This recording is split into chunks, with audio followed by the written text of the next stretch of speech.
haji tersebut Nabi meninggal. Itu adalah haji perdana Nabi kita dan sekaligus haji terakhir beliau. Pada haji wada di hari Arafah pada hari Jumat dan ba'da asar turun ayat ini. 80 hari setelah ayat ini turun, Nabi kita sallallahu alaihi wasallam diwafatkan oleh Allah Jalla wa Ala. Dan setelah ayat ini turun, tidak ada lagi pembahasan halal dan haram. Oleh karena yang Allah katakan, akmaltu lakum dinakum. Hari ini telah aku sempurnakan agamaku untuk kalian. Nikmatku untuk kalian dan telah aku ridhai Islam ini sebagai agama untuk kalian. Di dalam sebuah hadis yang sahih Nabi sallallahu alaihi wasallam bersabda, "Taraktukum 'alal bayda.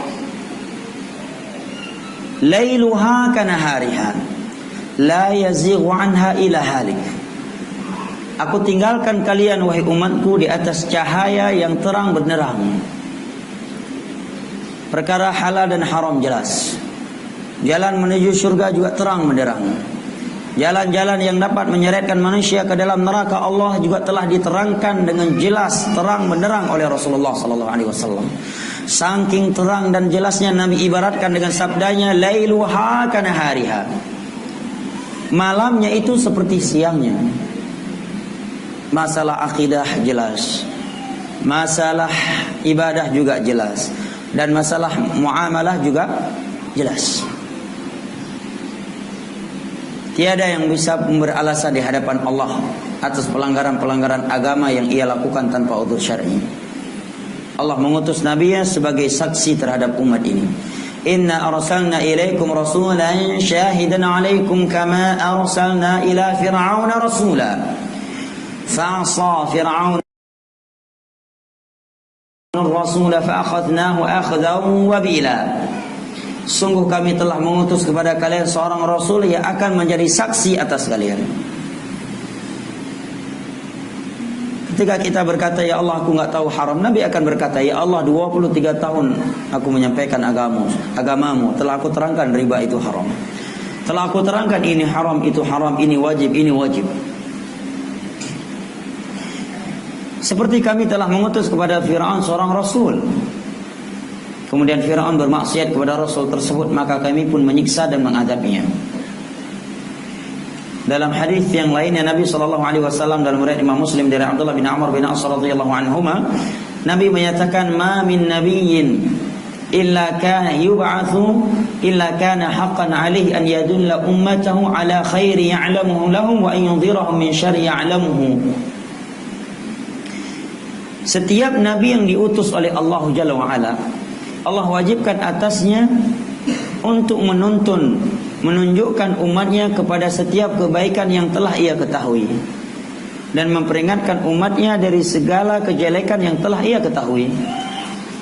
Maka sungguh tiada sebuah kebaikan yang dapat mendekatkan diri kita kepada Allah melainkan telah diterangkan oleh Nabi SAW sebelum wafatnya. Dan tidaklah ada sebuah kejelekan yang dapat menyeretkan kita ke dalam neraka Allah melainkan Nabi telah memperingatkan tentangnya sebelum beliau diwafatkan oleh Allah Jalla wa Ala.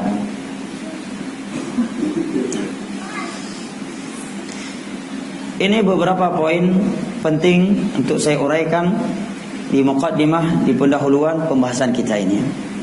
Berikut ini kita akan saling mudzakarah, saling mengingatkan antara satu sama yang lain hadis-hadis Nabi sallallahu alaihi wasallam terkait fitnah di sebuah masa yang sudah jauh dari masa kenabian. Sebelumnya perlu diketahui bahwa kalimat fitnah dalam bahasa Arab, dalam bahasa agama, ini kata tunggal fitnah, kata jamaknya fitan. Fitnah kalau kita melihat ke dalam bahasa Al-Quran dan hadis ada 11 maknanya. Ya, makna fitnah dalam bahasa Al-Quran dan hadis, ya, itu ada 11 maknanya.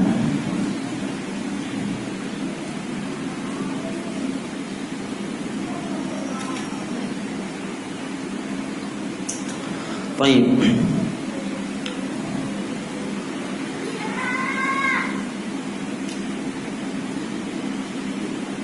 Namun untuk menghemat waktu, fitnah secara umum artinya adalah sesuatu yang dapat melalaikan manusia dari Allah Jalla wa'ala. Dan terkadang dia sesuatu yang tersamarkan bagi sebagian orang, ya. Yang dikira makna fitnah itu seperti dalam bahasa Indonesia. Fitnah dalam bahasa Indonesia yang sering kita dengarkan apa? Tuduh, bermakna tuduhan. Ya. Seperti ucapan sebagian orang, fitnah itu lebih kejam daripada pembunuhan. Pada maksud fitnah di situ bukanlah tuduhan.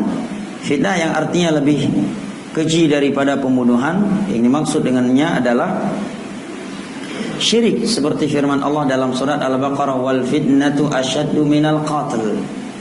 Dan fitnah itu lebih kejam daripada pembunuhan. Maksudnya adalah kesyirikan, bukan ya tuduhan tanpa bukti. Terkadang fitnah dalam bahasa agama ini maksud dengannya adalah menyiksa orang lain dengan api. Ya. Innal ladzina fatanul mu'minina wal mu'minat dalam surat Al-Buruj.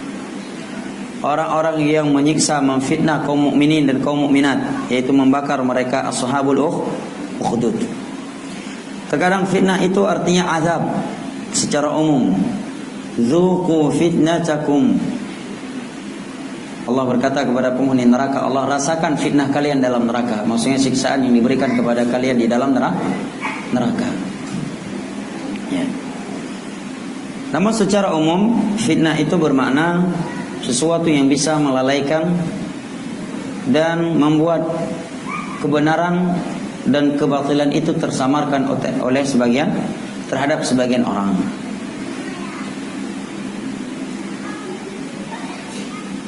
Berikut ini beberapa hadis yang menerangkan bahwa akan datang sebuah masa yang sudah jauh dari masa Nabi dan para sahabatnya yang penuh dengan fitnah, penuh dengan pelanggaran agama, penuh dengan perkara-perkara yang tersamarkan atas manusia, perkara-perkara yang melalaikan manusia dari Allah Jalla wa'ala. Di antaranya adalah hadis Nabi SAW yang diriwayatkan oleh Al-Imam Al-Bukhari. Itu sebuah faedah buat thulabul ilm. Hampir seluruh kitab hadis As-Sunan masuk dalam Bukhari dan Muslim. Di dalamnya ada bab yang berjudul Kitabul Fitan. Kalau kita buka Sahih Bukhari, Sahih Muslim, Sunan Abi Dawud, Sunan Tirmidzi dan seterusnya, semuanya di dalamnya ada bab Al-Fitan, Kitabul Fitan. Hadis-hadis Nabi tentang fitnah di sebuah masa yang sudah jauh dari kenabian. Di antaranya adalah kitab Sahih Bukhari. Di sana beliau angkat sebuah bab Al-Fitan. Di antara hadis yang beliau sebutkan di dalam bab tersebut adalah hadis Abdullah bin Mas'ud dan Abu Musa Al-Asy'ari radhiyallahu anhuma. Bahwa Nabi sallallahu alaihi wasallam bersabda, "Inna baina yaday sa'ah la ayyaman yanzilu fiha al-jahl wa yurfa'u fiha al-'ilm wa yakthuru fiha al-harj." Sesungguhnya menjelang hari kiamat terjadi, ada hari-hari yang ilmu kebodohan itu turun kepada manusia. Kebanyakan umat Islam ini bodoh, minim pengetahuannya tentang agama Islam. Wa yurfa'u fiha al-'ilm. Ilmu agama sangatlah asing, sangatlah jarang diangkat oleh Allah saat itu. Wa yakthuru fiha al-harj. Dan banyak terjadi pembunuhan di antara mereka. Nabi sebutkan bahwa di akhir zaman akan terjadi hal ini. Pertanyaannya, apakah yang beliau sebutkan di atas sudah terlihat dan telah kita saksikan ataukah belum, jemaah? Nabi katakan menjelang hari kiamat terjadi, ada hari-hari di mana mayoritas umat Islam berada dalam kebodohan, tidak mengetahui perkara agama kecuali secuil dari perkara agama. Ilmu agama amatlah asing di saat itu, dan mereka suka membunuh di antara mereka. Ini sudah terjadi atau belum, jemaah? Sudah terjadi. Saling membunuh di antara umat Islam hanya gara-gara tempat parkir. Rebutan tempat parkir, saling membunuh. Saling berantem gara-gara rebutan proyek. Saling berantem. Bahkan yang lebih parah lagi, rebutan tempat maksiat. Rebutan tempat maksiat. Rebutan siapa yang duluan bisa jadi deking di tempat maksiat tersebut. Rebutan tempat prostitusi. Mereka berantem dan rela saling bunuh-membunuh. Bahkan yang lebih parah lagi, anak kandung berani membunuh orang tuanya gara-gara warisan. Bunuh saudara kandungnya gara-gara warisan. Hal yang menyedihkan kita umat Islam. Seorang anak rela memenjarakan ibu kandungnya hanya gara-gara masalah harta jamaah. Ada enggak? Anak kandung mengusut orang tuanya untuk dipenjarakan. Ibu kandungnya ingin dia penjarakan gara-gara masalah harta jamaah. Bayangkan.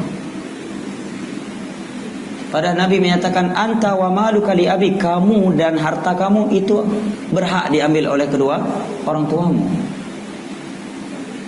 Tapi ada sebagian anak yang rela membunuh orang tuanya gara-gara harta. Pernah kejadian beberapa tahun yang lalu di sebuah tempat yang saya tidak ingin menyebutkan namanya. Seorang anak membelah kedua orang tuanya dengan parang jemaah. Masih di Sumatera kejadiannya. Dia belah orang tuanya, bapaknya dan ibunya dengan parang. Bayangkan jemaah. Atau kawan dengan kawan, tetangga dengan tetangga, al-haraj. Ini namanya al-haraj. Sudah terlihat apa yang beliau beritakan jemaah. Kemudian juga kebodohan. Betapa banyak kaum muslimin sekarang tidak tahu agama. Betapa banyak kaum muslimin yang belum tahu cara berwudu dengan benar. Betapa banyak kaum muslimin yang sudah sholat puluhan tahun tetapi seumur hidupnya belum pernah mengkaji hadis-hadis yang menerangkan sifat sholat Nabi.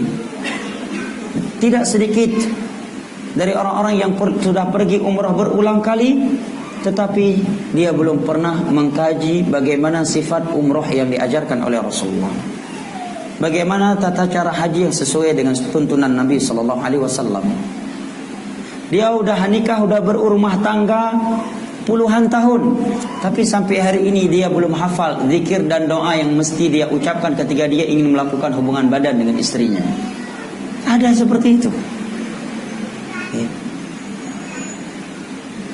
Tidak sedikit dari kaum muslimin ketika diajak oleh kawannya untuk sholat, dia menjawab, "Le, aku bukan gak mau sholat, Le, tapi aku belum tahu cara sholat, Le." Pernah pengalaman kayak gitu? Saya kira mungkin di antara kita ada yang pernah punya pengalaman kayak gitu.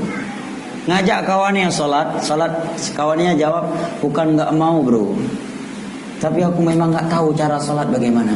Ini kan menyedihkan. Apa pelajaran yang bisa kita ambil jamaah? Pelajarannya bahwa apa yang Nabi beritakan di atas sudah terjadi, menunjukkan hari kiamat telah dekat, menunjukkan masa kita ini sudah sangat jauh dengan Nabi Shallallahu Alaihi Wasallam, ya sudah penuh dengan kerusakan, kehancuran, dan sudah sangat dekat dengan hari kiamat. Sekalipun kita bertobat bukan menunggu hari kiamat, karena bisa jadi sedang duduk seperti ini, datang tsunami, datang gempa, semua kita mati. Nah,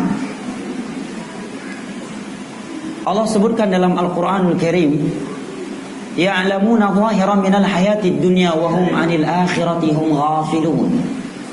Kebanyakan manusia itu memiliki cakrawala yang cukup tinggi, yang cukup luas terhadap urusan dunia. Tetapi dalam urusan akhirat, dalam urusan agama, mereka melalaikannya.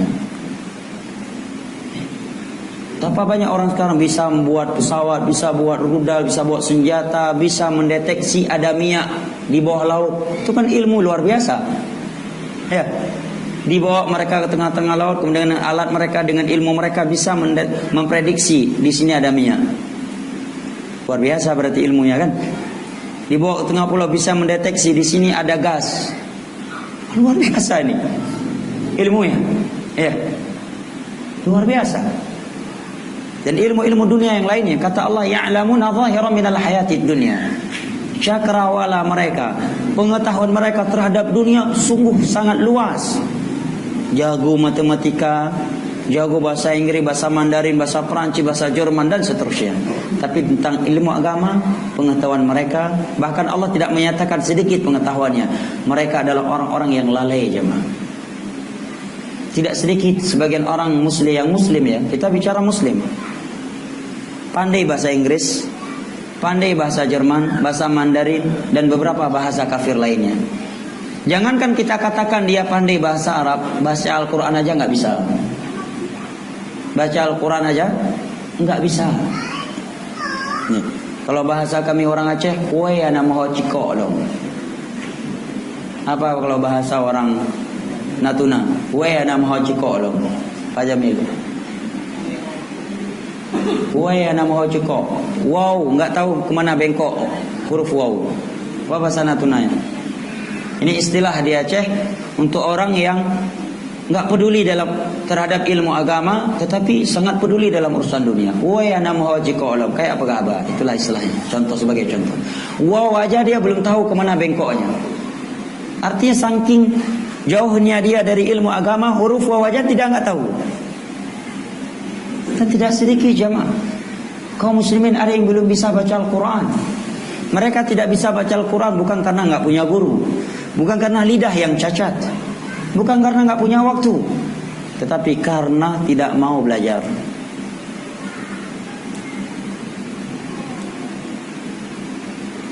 Sebagian mereka siap mengorbankan harta mereka, berpisah dengan anak istri bertahun-tahun demi ilmu akademik.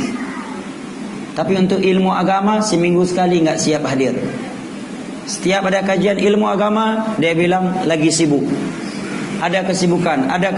Dia kira orang-orang yang bisa hadir di majelis ilmu agama itu pengangguran semua. Nih. Kalau ada yang menuntut ilmu agama pergi ke Timur Tengah atau merantau untuk menuntut ilmu agama 2-3 tahun, kalau dia anak muda akan dikatakan kasihan, masa depannya gelap. Kalau dia meninggalkan anak istri, kasihan anak istrinya, kok ditinggalkan? Siapa yang kasih makan tuh anak istrinya? Padahal kalau kita mau jawab, apa urusan Anda? Ya kan? Urus saja anak istri sendiri, ya kan? Siapa? Ya, kita nggak tahu apa yang telah dia tinggalkan, berapa yang telah dia tinggalkan. Tapi pertanyaan, ucapan seperti itu jarang keluar dari mulut sebagian orang untuk orang-orang yang pergi ke Jerman, ke Inggris, ke Amerika, meninggalkan anak istri mereka, menjual rumah mereka, tanah mereka untuk ilmu akademik. Betul? Ya kan? Untuk ilmu dunia sebagian orang siap dihinakan dan tetap saja mempelajarinya. Tapi untuk ilmu akhirat dia dimuliakan, dijanji pahala oleh Allah dan Rasulnya, tapi dia bermalas-malasan. Untuk ilmu akademik terkadang dia dikerjain oleh seniornya. Seniornya yang main futsal, dia yang harus bayar. Seniornya yang nikah, dia yang cetak buku nikahnya. Hawang mereka. Kalau enggak nanti prakteknya enggak direkom. Atau dengan bahasa lainnya, dikerjain mentalnya, dikerjain fisiknya, tetap aja bersabar. Dan punya kaidah, untuk meraih sebuah kesuksesan kita butuh perjuangan. Masya Allah. Kalau untuk dunia, untuk akhirat dimuliakan, masuk ke masjid sholat 2 rakaat, utamanya yang jauh lebih mulia daripada dunia beserta isinya. Satu hadis lebih mulia daripada dunia beserta isinya. Duduk di majelis ilmu agama, turun sakinah, tercurahkan rahmat, malaikat ikut duduk meliputi dia, nama dia disebut-sebut oleh Allah di hadapan malaikat-malaikat yang ada di sisinya, gratis lagi. Bagian kita masih malas-malasan. Kalau bukan hari weekend, alasan masuk kantor, alasan kerja. Begitu weekend, liburan untuk anak istri. Begitu datang malaikat maut, baru tuh, ya Allah kembalikan aku ke dunia, aku ingin beramal. Ya. Subhanallah.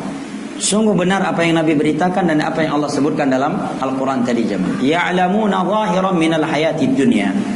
Cakrawala, pengetahuan mereka terhadap urusan dunia cukup luas, tetapi mereka lalai terhadap ilmu akhirat. Mereka lalai terhadap perkara akhirat. Nah, ini hadis pertama. Sudah kita saksikan ataukah belum? Apa yang boleh beritakan jemaah di atas? Sudah, sepakat. Sepakat ya? Sudah terlihat. Menunjukkan mukjizat Nabi kita. Karena Nabi kita nggak tahu perkara gaib. Tapi apa yang beliau beritakan benar terjadi. Menunjukkan beliau seorang Nabi, karena beliau tidak berbicara kecuali dengan wahyu dari Allah Jalla wa Ala. Hadis yang kedua jamaah yang dimuliakan Allah. Dalam sebuah hadis yang diriwayatkan oleh Imam Abu Dawud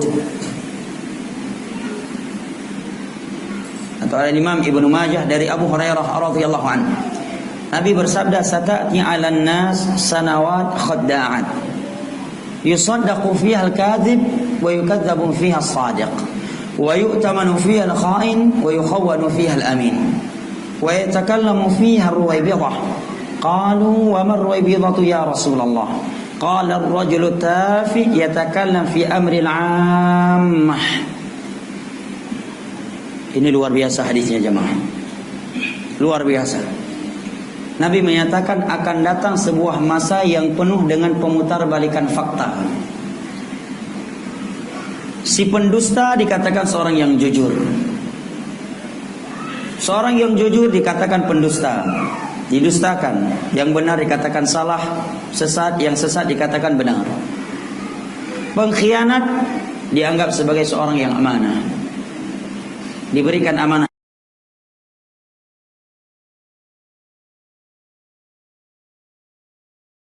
kepadanya. Orang yang diberikan amanah justru dicopot dari jabatannya, dianggap sebagai pengkhianat. Ketika masa sudah seperti itu, kata Nabi, yatakallamu fiha ar-ruwaybidah. Ar-ruwaybidah, si ruwaybidah banyak berbicara. Para sahabat pun bertanya, wahai Rasulullah, siapakah yang engkau maksud dengan ar-ruwaybidah yang banyak berbicara ketika masa sudah seperti itu? Nabi menjawab, ar-rajulu tafih yatakallam fi amril 'ammah. Seorang yang dungu, yang tidak memiliki kapasitas ilmu agama, tetapi berbicara tentang urusan-urusan besar kaum muslimin. Pertanyaannya jamaah yang dimuliakan Allah, apa yang Nabi sampaikan di atas, sudahkah kita saksikan, terlihat oleh kita ataukah belum? Sudah. Yang pertama, kata Nabi, pemutar balikan fakta. Yang dusta dikatakan jujur, yang jujur dikatakan dusta, yang sesat benar, yang benar sesat, yang pengkhianat malah diberikan amanah, yang orang yang amanah justru dicopot dari jabatannya, dianggap sebagai pengkhianat. Ini sudah terjadi. Nggak usah dalam urusan dunia agama aja, dalam urusan dunia aja cukup banyak itu, betul nggak? Dalam urusan dunia, seorang atasan bisa sakit kepalanya kalau bawahan dia yang berada di bagian keuangan seorang yang jujur, sakit kepala atasannya. Betul apa enggak? Kita nggak usah jadi munafik. Dalam rata-rata instansi, kalau yang bagian keuangan amanah tidak mau asal tanda tangan, sakit kepala apa enggak atasannya? Sakit kepalanya, ya kan? Ya, sakit kepala dia. Suruh tanda kau buat beritanya, kita apa istilahnya keluar untuk suatu tugas, apa? SPD, Al-Muhim, Al-Hasil. Ya, 5 hari kau tulis, mereka cuma keluar 2 hari. Sisanya kemana? Subhanallah. Ya, belum lagi mar'ab, dana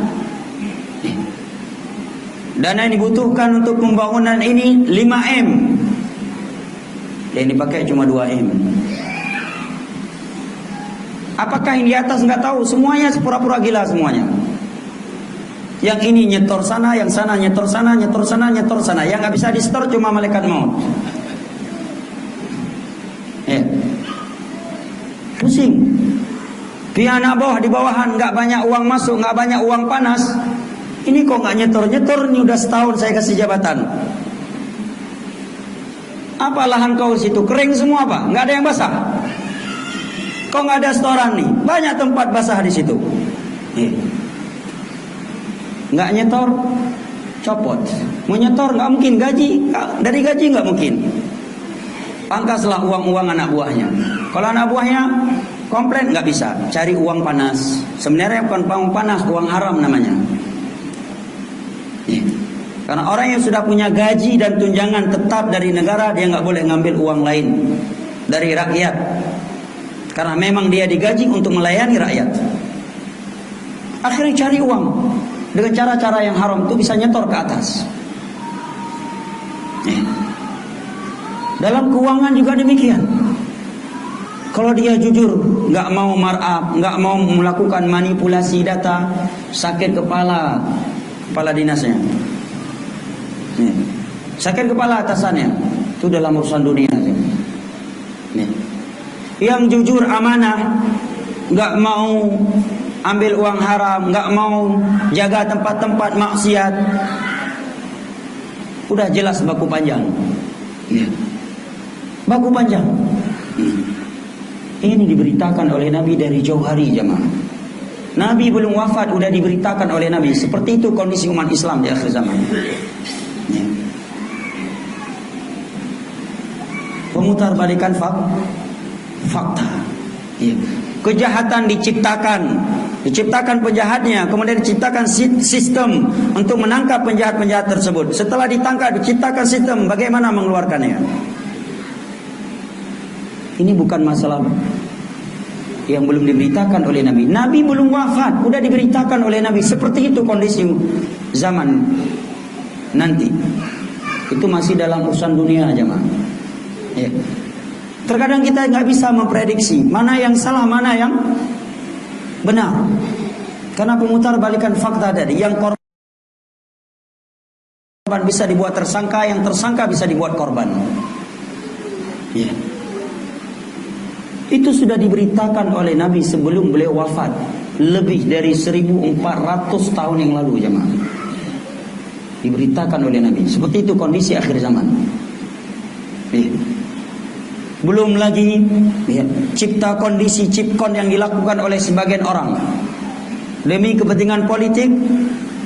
Dia ciptakan kondisi yang dengannya menumpahkan darah sekian manusia. Pemutarbalikan fakta, jemaah. Berita di depan publik berbeda dengan apa yang sesungguhnya. Kita bicara kaedah umum, ya. Kita bicara kaedah umum, tidak menyinggung suatu instansi atau yang lainnya. Tapi kita ingin menerapkan kondisi zaman sekarang dengan yang Nabi beritakan. Benar apa enggak? Yang Nabi beritakan. Kita enggak usah jadi munafik, jemaah. Benar apa enggak? Benar, jemaah. Enggak usah dalam perusahaan besar, instansi besar. Dari kecil saja. Terkadang kita datang kepada suatu kantor yang kecil yang melayani hanya tingkat RT RW, enggak bawa kopi, enggak bawa makanan, cemurut wajahnya. Ya. Agak males sih, tinta udah habis, begini begitulah. Karena dia udah dapat motor plat merah dari negara. Dia udah dapat ini, udah dapat itu. Ya. Yang jujur didustakan, yang dusta dijujurkan, yang pengkhianat diberikan amanah, yang amanah dikatakan pengkhianat. Ini berita dari Nabi, udah terjadi, jemaah. Ya. Ini dalam urusan dunia. Demikian pula dalam urusan agama.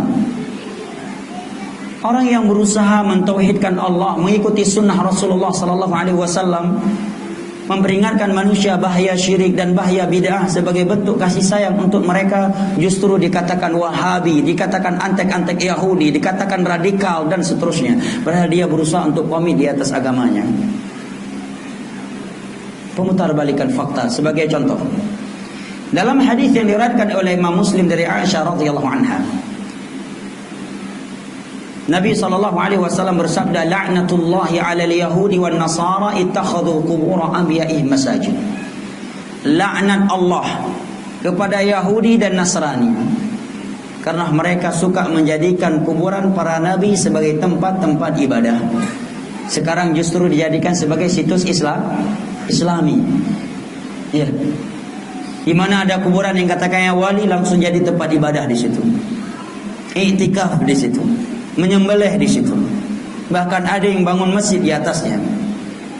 Padahal kalau kita mengikuti hadis, itu kebiasaan budaya Yahudi dan Nasrani. Mereka yang pertama kali menjadikan kuburan sebagai tempat ibadah di dunia ini. Setelah itu diteruskan oleh Syiah. Dan kalau kita buka Al-Quran di surat Al-Kahfi, juga hal yang sama kita dapatkan. Allah berfirman, وَقَالَ الَّذِينَ غَلَبُوا عَلَى أَمْرِهِمْ لَنَتَّخِذَنَّ عَلَيْهِمْ masjidah. Kami akan membangun masjid di atas kuburan Ashabul Kahfi, ucapan mereka. Begitu disampaikan, dikatakan Wahabi ini enggak memuliakan ulama, enggak memuliakan orang-orang saleh. Pada itu hadis Nabi SAW. Kita sampaikan setelah sholat 5 waktu konteks zikir yang sesuai dengan sunnah Nabi, langsung dituduh suka membidah-bidahkan orang, suka mensyirik-syirikkan, suka membidah-bidahkan. Padahal kita sampaikan sebagai bentuk kasih sayang kita sesama umat Islam. Kita harus saling sharing, harus saling nasihat-menasihati. Kita sampaikan konteks zikir setelah sholat 5 waktu ini dalilnya bukan Sahih Bukhari, Sahih Muslim, Sunan Abi Daud, Sunan Tirmidzi, Sunan Nasai, kitab-kitab fikih, bahwa Nabi setelah salam membaca astaghfirullah, astaghfirullah, astaghfirullah. Allahumma anta salam wa minka salam tabarakta ya dzal jalali wal ikram. La ilaha illallah wahdahu la syarika la lahul mulku wa lahul hamdu wa huwa ala kulli syai'in qadir. La haula wa la quwwata illa billah. La ilaha illallah mukhlishina lahud din walau karihal kafirun. Allahumma la mana lima a'ti wa la mu'ti lima mana' wa la yanfa'u dzal jaddi minkal jadd. Subhanallah 33 kali atau 11 kali. Alhamdulillah 33 kali atau 11 kali. Allahu akbar 33 kali atau 11 kali. Setelah itu la ilaha illallah wahdahu la syarika la lahul mulku wa lahul hamdu wa huwa ala kulli syai'in qadir. Setelah itu ayat kursi, kemudian 3 qul, dan jika itu salat maghrib dan subuh maka masing-masing dari 3 qul dibaca sebanyak 3 kali. Kemudian juga membacakan la ilaha illallah wahdahu la syarika la lahul mulku wa lahul hamdu wa yuhyi wa yumiitu wa huwa ala kulli syai'in qadir. Setelah itu sebanyak 10 kali. Dan pada salat subuh Nabi membaca Allahumma inni as'aluka ilman nafi'an wa rizqan thayyiban wa amalan mutaqabbalan. Dan dalam riwayat Abdullah bin Umar beliau menyatakan kana yaqidu tasbih bi asabi'il yumna. Nabi ketika bertasbih mengucapkan subhanallah, alhamdulillah, Allahu akbar, jari jemari tangan kanannya berbentuk bulat. Kita sampaikan, langsung dituduh Wahabi, dituduh ekstrem, tidak mengikuti kearifan lokal dan yang semisal dengannya. Padahal tujuan kita agar dia merealisasikan firman Allah, laqad kana lakum fi rasulillahi uswatun hasanah. Sungguh telah ada suri teladan yang baik untuk kalian pada diri Rasulullah SAW. Itu tujuan kita. Contoh lainnya, sebagai contoh, bukan untuk menyinggung sebagian yang lainnya, karena ini contoh yang konkret dan sering terjadi di lapangan. Celana cingkrang. Hadis larangan tentang isbal itu puluhan jumlahnya. 4 mazhab dan seluruh ulama Islam sepakat bahwa tidak isbal itu yang lebih baik, yang lebih utama. Mereka juga sepakat kalau dia isbal karena tujuan sombong haram, tetapi mereka berselisih kalau dia isbal tanpa ada tujuan sombong. Sebagian ulama berpendapat tetap haram karena keumuman hadis-hadis yang melarangnya. Sebagian ulama yang lainnya berpendapat hanya makruh. Sebagian ulama yang lainnya berpendapat mubah. Tapi syahidnya, alhasil semua mereka sepakat kalau di atas mata kaki itu jauh lebih selamat. Begitu ada orang yang berusaha mengikuti perintah Nabi dalam hal itu, ada orang yang nyeletuk. Di situ banjir ya lek, banjir ya bro daerahnya. Subhanallah. Karena celana di atas mata kaki. Langsung ditanyakan, banjir ya di situ. Dan terkadang yang berkata demikian, dia sendiri pakai celana di atas lutut. Syukur-syukur nggak kita jawab di situ apa? Tsunami ya? Nih. Kalau yang di atas mata kaki banjir, berarti yang di atas lutut tsunami. Ya kan? Asing jemaah. Padahal apa dosanya kita pakai celana di atas mata kaki? Nggak ngambil uang orang, nggak ngambil celana orang, tapi orang lain yang sibuk. Sakit kepala sebagian orang, matanya sakit lihat ada orang pakai celana di atas mata kaki. Padahal celana kita beli sendiri, nggak minta uang orang, nggak ada uang yang kita markup di situ, ya, bukan uang orang lain. Dan secara logika sangat logis petunjuk Nabi tersebut, dengan celana di atas mata kaki, celana akan terjaga dari kotoran-kotoran debu dan tanah. Tapi lihat ketika diturunkan, sebagian orang pas diajak sholat alasannya kotor, celana kotor bro, kotor. Nak debu. Kedua, secara pemandangan jauh lebih indah, lebih bersih, lebih indah, lebih rapi, dan tidak mubazir. Tetapi begitu beberapa aktor film Hollywood atau Bollywood mulai memakai celana di atas kedua mata kaki, barulah sebagian kaum muslimin mau memakainya. Ketika Nabi yang menawarkannya, dia malu-malu untuk menerapkannya. Begitu yang menerapkannya Hollywood, artis Hollywood, binatang film, ya, dia dengan PD-nya ya, memakainya. Tawaran Nabi dia malu-malu menerimanya. Begitu yang memakai, yang menerapkannya adalah artis, aktor, bintang film Hollywood dan semisal dengannya, dengan PD-nya dia memakainya. Setelah itu kita mengaku umat Nabi Muhammad, cinta Nabi Muhammad. Contoh lainnya, ini hanya sekedar sebagai contoh yang sering terjadi di lapangan. Betapa banyak dan betapa sering orang yang berjenggot dilecehkan gara-gara jenggotnya. Orang yang berjenggot, apalagi tebal jenggotnya, dinilai jorok lah, nggak rapi lah, penampilan kuno lah, onta lah, padang pasir lah, entah apa pun keluar. Padahal kalau kita berbicara secara agama, seluruh para nabi berjenggot. Nabi Musa berjenggot, Nabi Harun berjenggot, la ta'khud bi lihiyati. Nabi kita berjenggot dengan jenggot yang lebat. Adakah yang lebih ganteng daripada Nabi Muhammad dan beliau berjenggot? Adakah yang lebih higienis hidupnya daripada Nabi Muhammad dan beliau berjenggot? Adakah yang lebih rapi daripada Nabi Muhammad dan beliau berjenggot? Bahkan pernah terdengar menyatakan jenggot itu kayak kambing katanya. Subhanallah. Jenggot sunnah Nabi, bukan sekedar anjuran tanpa perintah. Sepakat 4 mazhab. Imam San'ani terangkan dalam kitabnya, mereka sepakat laki-laki yang sudah tumbuh jenggotnya tidak boleh mencukurnya. Hadis-hadis tentang jenggot mutawatir. Yang pertama, Nabi menerapkannya. Yang kedua, perintah Nabi untuk kita membiarkannya. Syawarib wa'fuluha, cukur kumis kalian dan biarkan jenggot kalian. Wa khaliful majus, selisilah orang majusi, kaum musyrikin yang tidak mau berjenggot dan hanya mau berkumis. Sekarang terbalik, orang yang berjenggot dianggap kotor, jorok, asing, aneh. Jenggotnya dicukur habis, tidak sisa sehelai pun. Tapi kumis justru dibiarkan tumbuh seperti pisang goreng hangus. Ya. Itu tidak aneh. Tapi begitu mulai pakai jenggot, baru sebagian orang pede memeliharakan jenggot. Ketika Nabi yang menawarkannya, dia malu menerapkannya.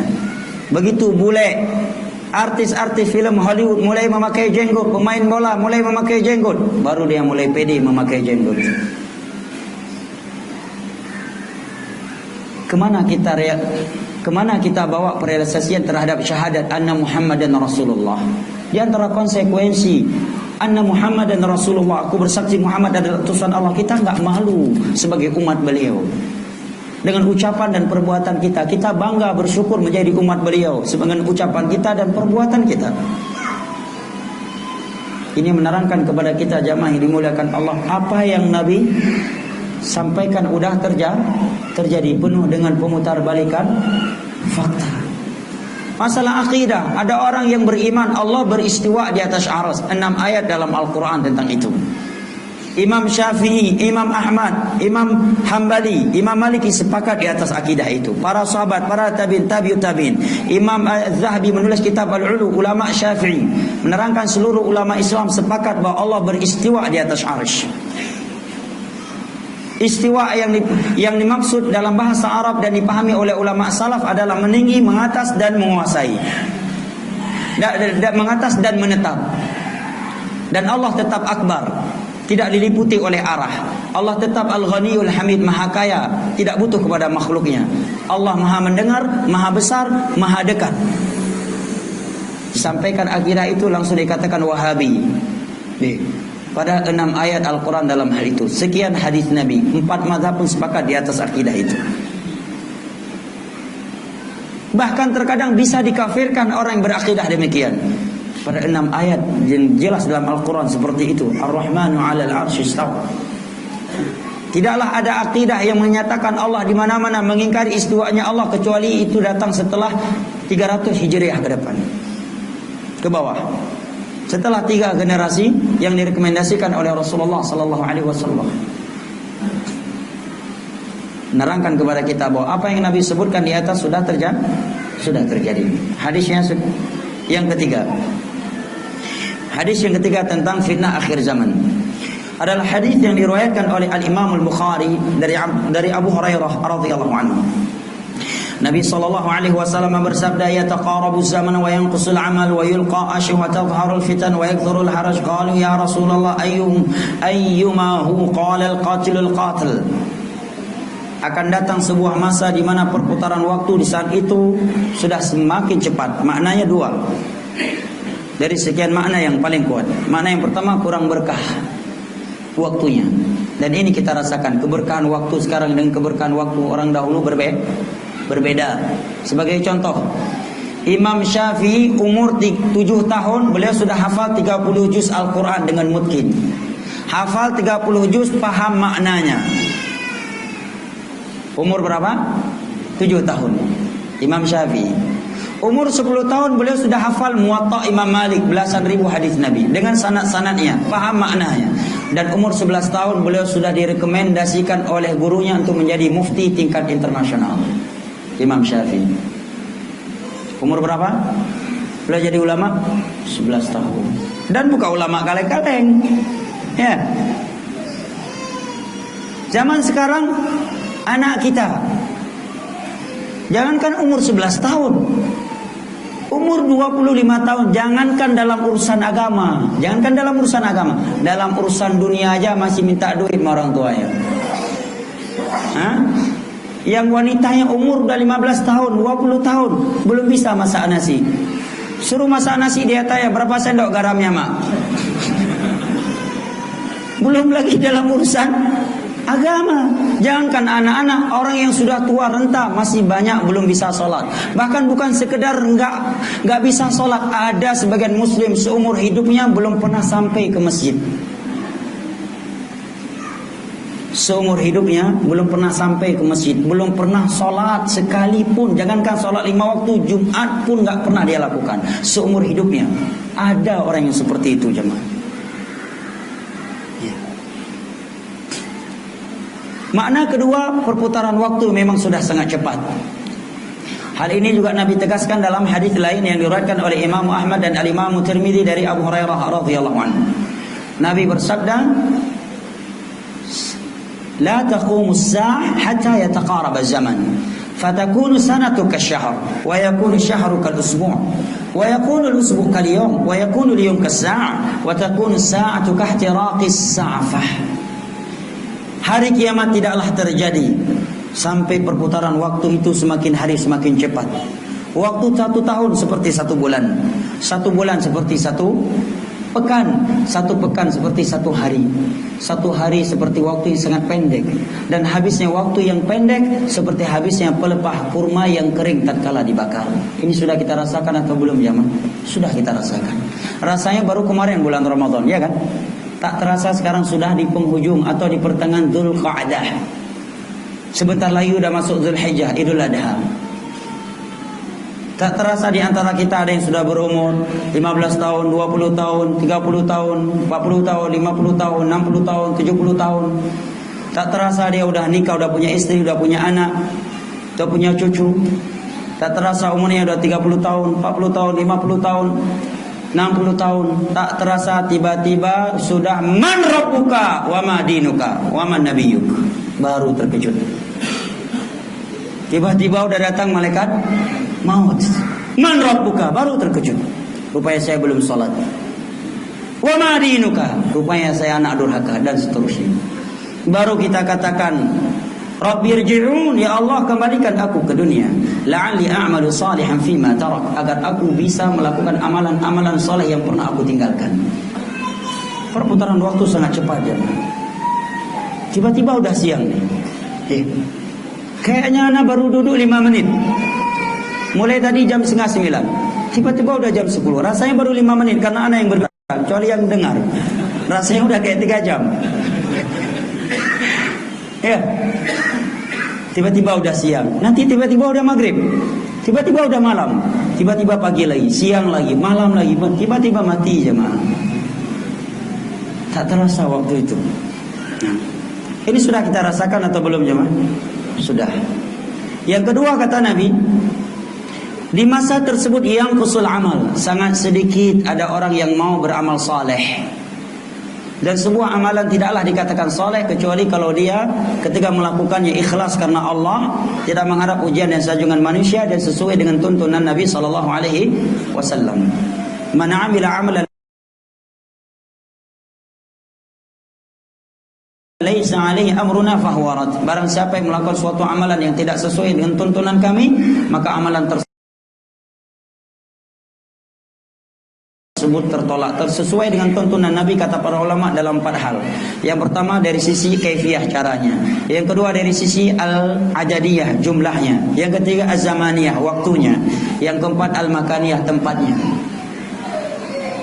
Apa yang Nabi beritakan di atas sudah terlihat atau belum jemaah? Sudah terlihat. Orang yang benar-benar beramal soleh amat sedikit, amat asing. Bahkan di beberapa daerah, wallahu alam kalau di Natuna ada apa enggak, di beberapa daerah yang pernah saya ketahui, masjid di situ hal yang sangat asing. Kalau bahasa Aceh guratan, asing, aneh. Kalau ada orang ke masjid adzan subuh, anehnya minta ampun. Karena itu masjid biasanya cuma maghrib aja dan isya. Tiba-tiba pulang seorang santri dari pesantren, pulang ke kampungnya. Dia sudah tahu keutamaan sholat berjamaah. Begitu waktu subuh dia pergi ke masjid, dikumandangkan adzan. Marah beberapa tokoh masyarakat setempat. Di sini udah biasa nggak adzan subuh, nggak usah buat hal yang aneh, katanya. Gimana ini? Hah? Apa yang Nabi beritakan sudah terjadi. Contoh lainnya di sebuah tempat. Di samping masjid ada lapangan besar sedang dibuat pentas dangdut. Dangdut. Sampingnya masjid. Ba'da asar, adzan maghrib dikumandangkan, dangdut pun tetap dikumandangkan. Yang ke masjid tidak lebih dari 10 orang. Di depan pentas dangdut ribuan orang. Bisa dikatakan 99% mereka muslim. Adzan isya dikumandangkan, yang hadir nggak lebih dari 10 orang.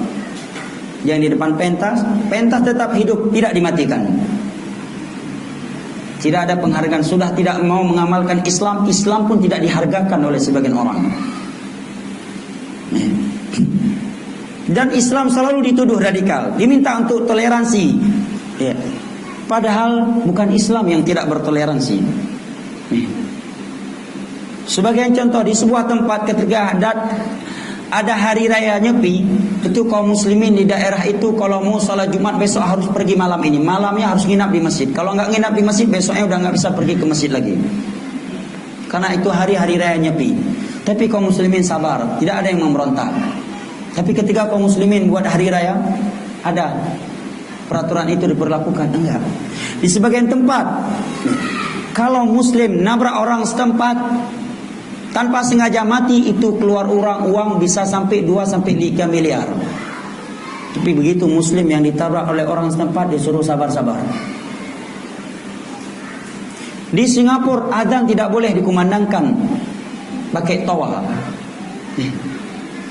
Gak bisa. Di Amerika. Jadi kok muslim yang diminta toleransi?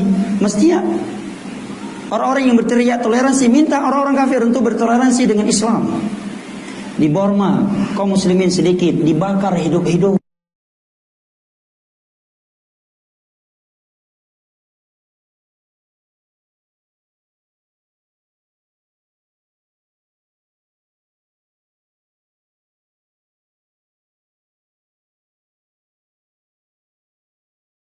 Bukan sekedar ditembak, dibakar hidup-hidup.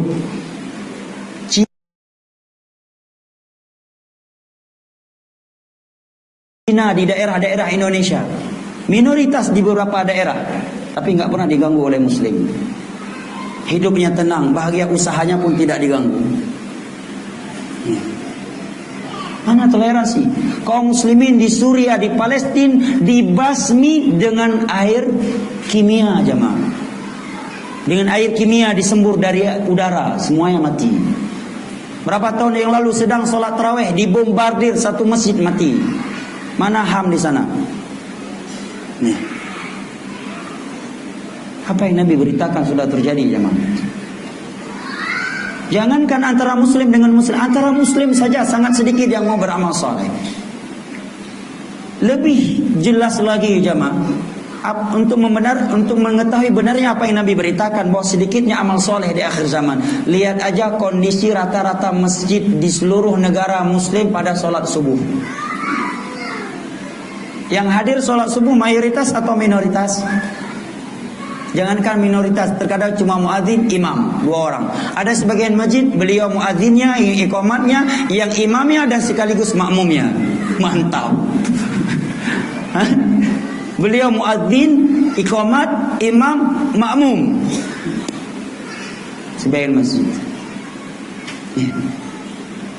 Kalau ada anak muda mulai agamis, sering sholat berjamaah 5 waktu, orang menganggap aneh. Tapi kalau ada anak muda ngisap sabu-sabu, merampok, judi, nonton porno, ya, dangdutan, nonton pentas sampai pertengahan malam, nongkrong di warung, nonton bola sampai jam 3 malam, anak istrinya dia abaikan di rumahnya, itu hal yang lumrah. Tapi begitu ada anak muda sholat 5 waktu berjamaah, sering ikut kajian, udah mulai dianggap aneh. Ini ajaran apa lagi dia? Ini menerangkan bahwa apa yang Nabi beritakan sudah terjadi jemaah. Contoh paling konkret sholat subuh tadi. Bahkan jangankan sholat subuh, kalau sholat subuh memang berat. Makanya Nabi katakan inna athqala sholati 'ala munafiqin sholatul isya wa sholatul fajr walau ya'lamuna ma fihi ma la tahuma walau habwa. Salat yang paling berat bagi munafik adalah salat subuh dan isya. Dan andai kata mereka tahu keutamaan pergi melakukan salat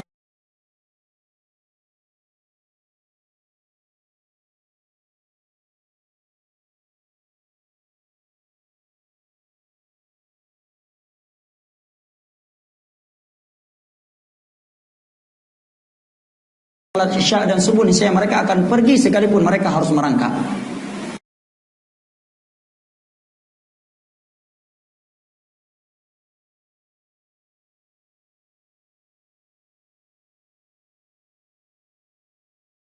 Jangankan subuh dan isya, zuhur, asar, maghrib aja yang mudah.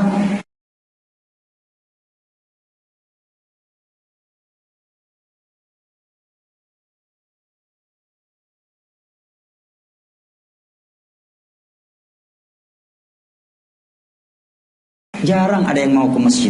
Sebagian orang rumahnya di pinggir masjid, nggak sampai. Tapi kalau goes berjam-jam mampu.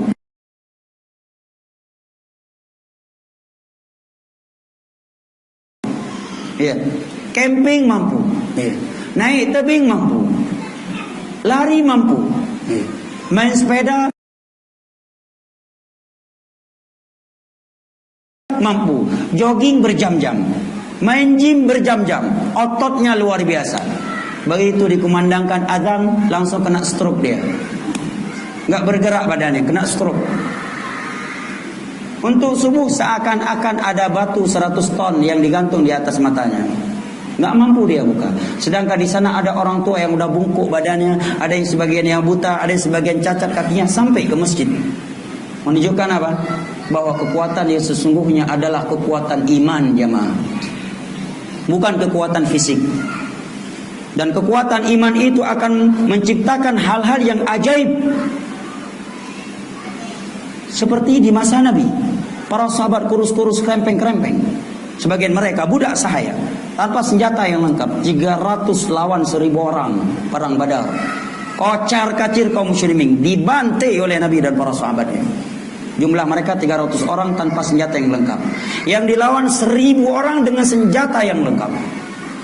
Romawi dan Persia, ini 2 negara yang menguasai dunia di masa itu, runtuh di tangan kaum muslimin yang dipimpin oleh Umar bin Khattab dan khalifah yang datang setelah itu, dengan senjata yang tidaklah lebih lengkap, dengan jumlah yang tidaklah lebih lengkap, dan dengan fisik yang tidaklah lebih kuat daripada Romawi. Runtuh karena kekuatan iman. Usamah bin Zaid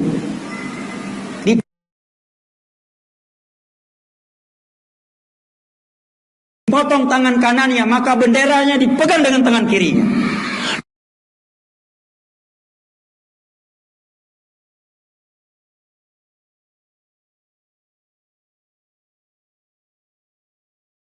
Dipotong tangan kirinya, maka beliau masukkan bendera tersebut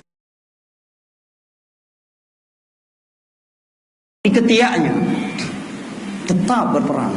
Karena keberanian itu bukan di otot di medan perang. Keberanian yang dibutuhkan di medan perang adalah keberanian hati. Dan keberanian tidak akan pernah tertancap kuat dan benar-benar dalam hati kalau tidak punya tauhid, kalau tidak punya iman.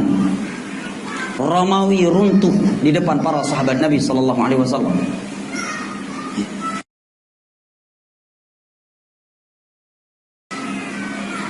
Yang berikutnya kata Nabi sallallahu alaihi wasallam, wa yulqa asyuh. Mayoritas umat manusia di saat itu menderita penyakit syuh. Syuh itu kata para ulama ambisi yang terlalu, yang luar biasa, yang melampaui batas terhadap dunia.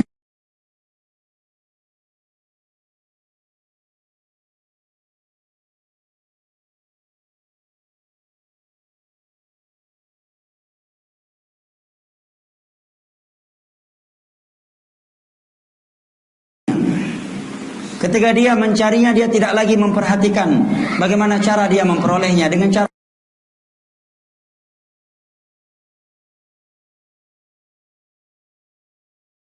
yang halal ataukah haram.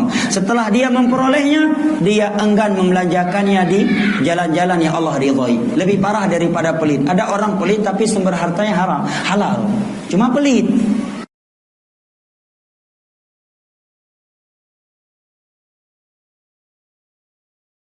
Ya, tapi kalau syuh ini lebih parah, dia pelit. Ambisi yang luar biasa terhadap dunia. Ketika memperolehnya, mencarinya, tidak mau memperhatikan dengan cara apa dia memperolehnya, halal ataukah haram. Setelah memperolehnya, enggan membelanjakannya di jalan Allah Jalla wa'ala. Dan syuh ini juga bisa diterjemahkan dengan hubbud dunia, cinta dunia yang luar biasa aja mah. Nah, ada genset. Baik, ya. Dalam hadis yang lainnya Nabi sallallahu alaihi wasallam menyatakan, "Tada'a 'alaikumul umam kama tada'al akalatu 'ala qus'atiha." Umat Islam di akhir zaman akan dibantai oleh umat-umat yang lain. Seperti hidangan makanan yang disantap oleh orang-orang yang sudah siap untuk menyantapnya dalam keadaan mereka lapar. Makanan ada di piring jamaah atau di sebuah nampan, disediakan di depan orang-orang yang sudah siap menyantapnya dan mereka sedang lapar. Kira-kira tersisa nggak tuh makanan?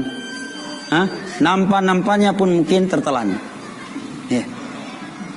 Seperti itulah kondisi umat Islam di akhir zaman jamaah. Mendengar demikian, para sahabat berkata, "Ya Rasulullah, amin qillatina yauma idzin." Apakah karena kaum muslimin minoritas saat itu sehingga mereka dibantai seperti itu? Apa jawabannya Nabi sallallahu alaihi wasallam? Nabi menjawab, "Bal antum katsir." Jumlah kaum muslimin saat itu banyak. "Walakinnakum ghutha'un ka ghutha'is sail." Tetapi kalian itu di saat itu mereka seperti buih di laut. Banyaknya mereka seperti banyaknya buih di laut. Kemudian Nabi menyatakan, "Wa yuqdhafu fi qulubihimul wahan." Rata-rata mereka, di hati mereka ada penyakit wahan. Para sahabat bertanya, belum? Cek. Ini suara di luar ya. Baik. Rata-rata di hati mereka ada penyakit wahan. Para sahabat bertanya, "Wa mal wahnu ya Rasulullah?" Apa ya penyakit wahan itu wahai Rasulullah? Maka Nabi menjawab, "Hubbud dunya wa karahiyatul maut." Ambisi, cinta dunia dan benci kematian. Enggak siap mati. Bahkan jangankan tidak siap mati jemaah. Kalau ada ceramah bicara masalah kematian, ada orang yang enggak suka. Tegang kali ceramahnya, masalah mati-mati, aku belum siap mati nih. Janganlah pembahasan mati-mati terus. Aku masih pengen hidup, masih pengen bahagia di dunia ini. Siap. Gak siap sebagian orang. Kalau ada ceramah yang serius menerangkan bahaya adab kubur, nikmat kubur, tentang surga, tentang neraka, kematian, langsung pusing dia. Ya. Ceramahnya sih bagus, tapi terlalu tegang. Pembahasannya masalah kematian. Belum siap mati, masih pengen hidup lama nih. Gak siap jamaah. Ya.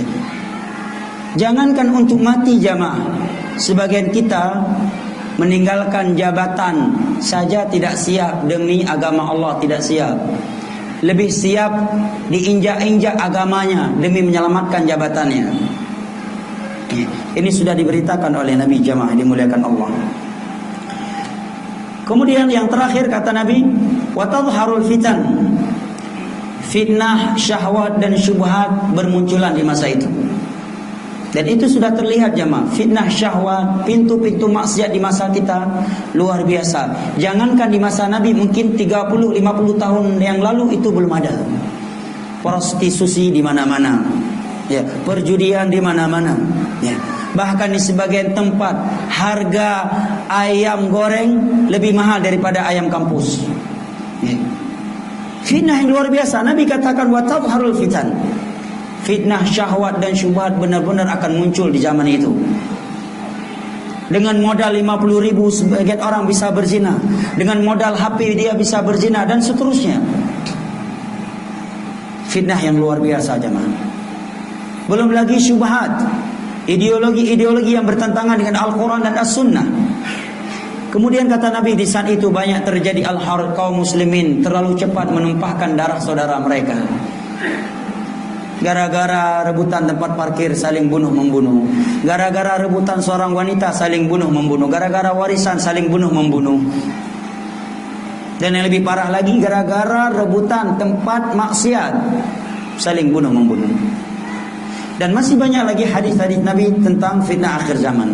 Namun karena waktu yang membatasi kita, karena flight pesawat saya jam 10 lewat take off boardingnya. Namun yang terakhir yang lebih penting dari mengetahui kondisi akhir zaman, apa bimbingan dari Nabi SAW untuk kita umatnya. Kalau kita sudah mendapatkan kondisi kaum muslimin, zaman sudah seperti itu jamaah. Saya sebutkan 2 hadis saja ya, karena waktu yang membatasi kita. Ini betul kan jam 10 kurang 15? Betul ya? Baik. Ke bandara berapa menit? 5 menit. Baik. Hadis yang pertama adalah hadis riwayat Imam Muslim dari Abu Hurairah radhiyallahu anhu. Nabi bersabda, "Badiru bil a'mali fitana, ka qita'il lailil mudlim yusbihu ar-rajulu mu'mina wa yumsi kafira wa yumsi mu'mina wa yusbihu kafira yabi'u dinahu bi'aradin minad dunya." Hendaknya kalian segera beramal di zaman yang sudah penuh dengan fitnah. Saking dahsyatnya fitnah di masa tersebut, Nabi ibaratkan seperti potongan-potongan malam yang amat gelap. Di mana ada orang di pagi hari masih mukmin, di sore harinya dia udah kafir. Di sore harinya dia mukmin, di pagi harinya dia sudah kafir, sudah kufur. Kufur di sini mencakup 2 kufur kata ulama. Kufur kecil yang tidak mengeluarkan dari Islam, yaitu seluruh maksiat. Yang kedua kufur besar. Apa yang beliau beritakan memang sudah ada. Ada aja mah orang yang pindah agama gara-gara pacarnya. Ya. Dia keluar dari Islam gara-gara pacarnya. Bahkan lebih sedih lagi, masuk ke gereja pakai songkok di kepalanya, pakai koko dan sarung. Enggak sholat 5 waktu lagi, tapi ke gereja pakai sarung, koko, songkok, masuk ke gereja. Atau kufur kecil, subuh nampak di masjid, sorean nampak di diskotik sedang dugem. Subuh besoknya jumpa di masjid lagi.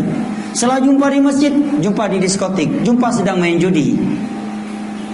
Di pagi hari dia mukmin, di sore hari udah kafir. Di sore hari dia masih mukmin, di pagi harinya udah kafir. Ya bi'udinahu bi'aradin minad dunya. Dia menjual agamanya dengan secuil dari perkara dunia ini.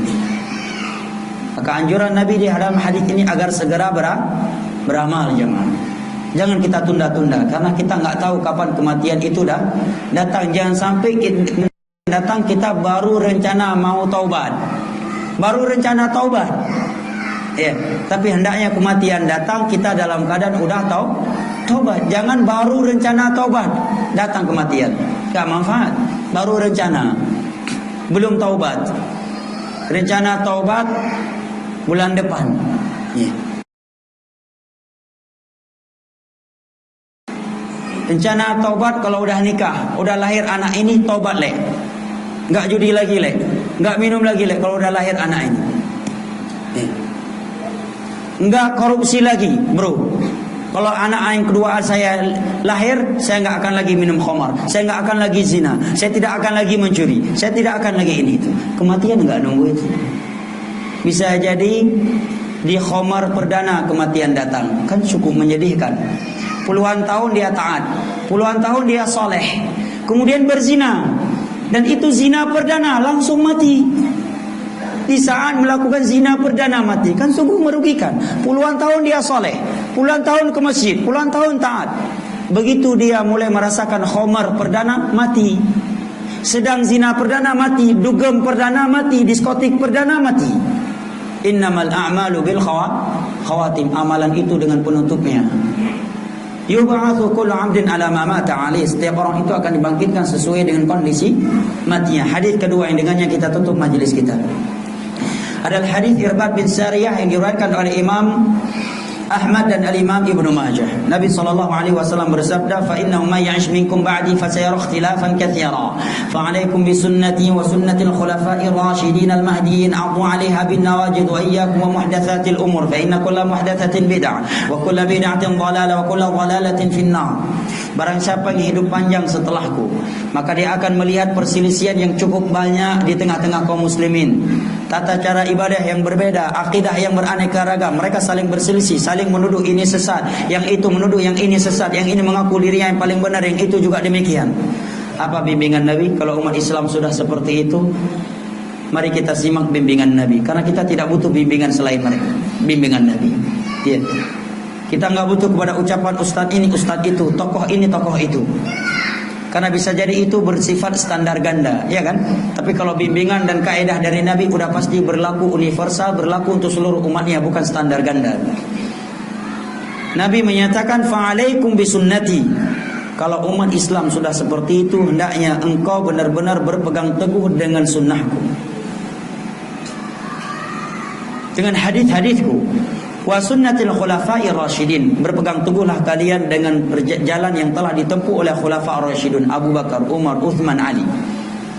Addu 'alaiha bin nawajid. Gigitlah oleh kalian sunnahku dengan gigi geraham kalian. Dalam riwayat yang lain yang disebutkan kal qabidhi 'alal jamar, seperti menggenggam bara api. Bimbingan yang kedua dalam hadis ini kata Nabi, wa iyyakum wa muhdatsatil umur. Jauhilah oleh kalian setiap perkara-perkara baru yang diada-adakan dalam urusan agama. Apa itu perkara baru yang diada-adakan dalam urusan agama? Sudah Nabi isyaratkan di konteks sebelumnya ketika beliau berkata, berpegang teguhlah kalian dengan sunnahku dan para sahabatku. Artinya setiap perkara agama yang tidak ada di masa Nabi dan para sahabatnya, dan sangat mungkin untuk dilakukannya, faktornya ada, tujuannya ada, dan penghalang pun tidak ada, tetapi tetap Nabi tidak pernah melakukan, tidak pernah menganjurkan, dan tidak pernah mengikrar sahabat melakukannya. Maka itu adalah perkara baru. Dan setiap perkara baru kata Nabi adalah bid'ah. Setiap bid'ah adalah sesat, setiap sesat tempatnya neraka. Ini adalah kaidah dari Nabi sallallahu alaihi wasallam secara umum. Kita hanya menyampaikan dan menerjemahkannya. Bimbingan dari Nabi agar kita berpegang teguh dengan sunnah Nabi. Sebagai contoh misalkan, terjadi perselisihan terkait zikir setelah sholat 5 waktu. Di sebagian masjid sallallahu al-fatihah suara keras, sebagian masjid lain suaranya pelan. Berarti terjadi perselisihan. Jangan tergesa-gesa memvonis orang lain sesat dulu. Jangan terlalu tergesa-gesa menyatakan itu salah, itu sesat. Kaji dulu. Minta siapa ustaz di situ yang bisa membahas kitab Sahih Bukhari.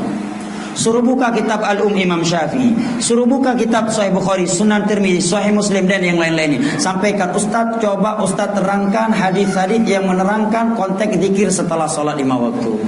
Setelah dibahas, diketahui rupanya konteks zikir setelah sholat 5 waktu adalah yang ini. Adapun yang ini tanpa dasar, maka kita katakan mohon maaf, saya nggak mau ikut yang ini. Bukan karena saya tidak mau mengikuti kearifan lokal, tetapi karena ingin melaksanakan perintah Nabi. Kalau umat Islam berselisih, pegangi sunnahku dan para sahabatku, dan jauhilah setiap perkara baru dalam urusan agama. Aku tidak melihat ada dasar dari Nabi, baik ucapan, perbuatan, atau ikrar beliau. Dan aku juga tidak melihat ada sahabat yang melakukannya. Contoh lainnya, terjadi perselisihan tentang merayakan maulid, rayakan ataukah tidak. Terapkan kaidah dari Nabi ini. Kaji siapa yang pertama kali merayakan maulid, kapan, di tahun berapa, apa sebabnya. Apakah Nabi pernah merayakannya dengan ucapan, perbuatan dan ikrarnya? Apakah para sahabat pernah? Bahkan lebih dari itu, tabi'in pernah, tabi'in pernah, 4 mazhab apakah pernah? Setelah diketahui bagaimana sunnah Nabi, para sahabat Nabi dalam hal itu, maka pesan Nabi, "Addu 'alaiha bin nawajid." Gigit dia dengan gigi geraham kalian. Ya, wallahu a'lam bishawab. Adapun sisa pertanyaan insyaallah dijawab oleh ustaz-ustaz lain, dan semoga Allah Jalla wa Ala yang telah mempertemukan kita di rumahnya yang mulia ini kembali mempertemukan kita ma'an nabiyyin wasiddiqin wasyuhada'i wassalihin wa hasuna ulaika rafiqa di dalam syurga firdausnya di hari kiamat kelak. Amin ya rabbal alamin. Lebih dan kurangnya saya mohon maaf. Wabillahi taufiq wal hidayah. Wa sallallahu ala nabiyyina Muhammad wa ala alihi wa sahbihi wa sallam. Wa akhiru da'wana alhamdulillahi rabbil alamin. Subhanakallahumma wa bihamdik asyhadu an la ilaha illa anta astaghfiruka wa atubu ilaik. Wassalamu alaikum warahmatullahi wabarakatuh.